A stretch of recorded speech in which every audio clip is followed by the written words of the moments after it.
Hello, you're listening to a DocTalk podcast short with Dr. Neil Galletly and me, James Piecowye. You threw something else up when we were talking about, hey, what are we going to talk about? And H. pylori. Did I pronounce that correctly? Yeah, you pronounced that pretty good. I was reading about this and a type of bacteria that infects the stomach and more. And I went, have I heard of this? And I thought, okay, I think I have heard people talk about this, but it's not something people talk about a whole bunch.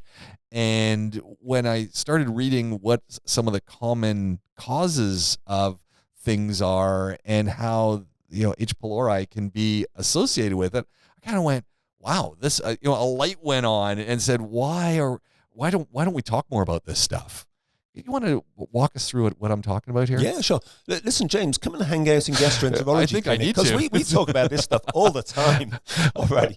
So, so H. pylori or Helicobacter pylori is a bug. It's an infection. It's a bacteria that it's a little bit unusual in so much it likes an acidic environment. So it's really, really happy in the stomach because your stomach produces acid. It's an acidic environment that most bugs don't like it there, but H. pylori, it's evolved to love an acidic environment.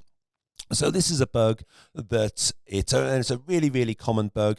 It's estimated that about 50%, so about half the world's population have this infection. So it's really, really common. It's way more common than I think a lot of people realize. And it's a bug that once it gets inside your stomach, it will infect, it will live in the lining of your stomach. So it's a bug that we typically will pick up as children. I think the reasons for this are, our hand hygiene isn't great when we're kids. We stick our fingers in our mouths a lot when we're kids. Our immune system isn't so well developed as when we're kids. So most people with this infection will have picked it up as a child. And this bug will typically live in the lining of the stomach for many, many, many, many years. And so, if you have it discovered in your 40s or your 50s, people always look shocked when I tell them actually it's probably been there, ever since you were 5 or 6. And does it just, is it something that lives and is dormant in a sense? So it's pretty slow growing, and everyone who has this in the stomach will have gastritis, by which I mean they will have a degree of inflammation in the stomach lining. But it doesn't necessarily cause symptoms. So even though there's a bit of inflammation there, it may not be very severe, and it may not cause a lot of symptoms. So most people with this infection, probably at least 80% of people with this infection, won't know about it because they're not feeling anything, it's not causing any symptoms. How do we know if we've got the swelling of the stomach lining gastritis? Because again, there's very early to very extreme. How does someone know if they're going down that path? So if it's not causing any symptoms, you don't, unless you come along and get tested for it. And we can talk a little bit about that in a second.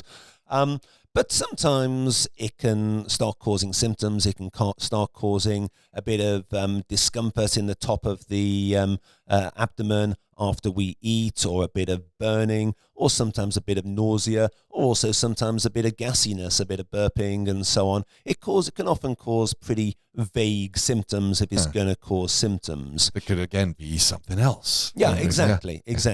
But, people come to me with these sort of symptoms. One of the first tests that I'll do is checking for H. pylori because A, it's common, and B, it's treatable. So if you treat it, you get rid of the infection, you get rid of the gastritis, and if that sorts the symptoms out, well, that's absolutely great. But, one thing I do want to say when we're talking about H. pylori, I've said that, it's really common, that most people don't get much in the way of symptoms from it, but it's not an infection that you want. And the reason for this is, well, this long-term inflammation in the stomach lining going on year after year after year, it can cause a couple of problems. First of all, it can greatly increase your risk of getting ulcers in the stomach. So it greatly increases the risk of stomach ulcers.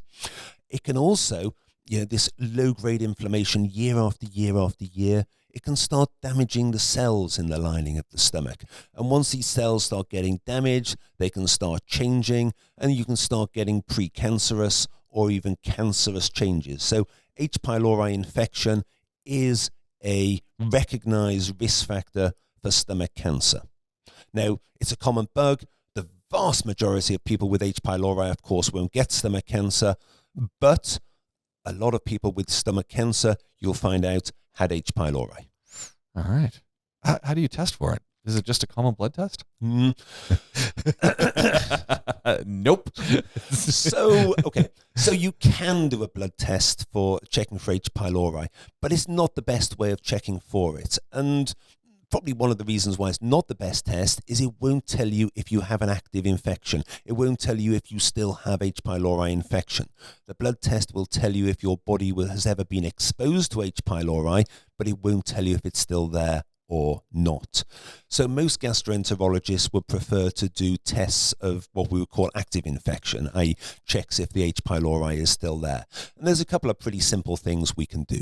We can either do a poop test, so you can check for antigens, for little proteins that the bug sheds in the stool. So that's a really good way of doing it. Alternatively, you can check for it on a breath test, and that's a really breath test, a really easy thing to do. You come along to the clinic, you drink a slightly bitter liquid, and then a few minutes later, you blow out into a balloon. And basically, what they're testing for in the contents of the expired breath will tell us if you've got this H. pylori in your stomach or not. Huh.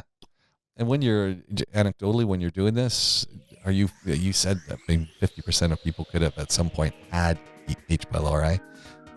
Is this something that you're finding pretty commonly? Yeah, we're finding it pretty commonly. I mean, remember, James, the people who come and see me in clinic are people who have tummy issues. So, it's a somewhat self-selected population, but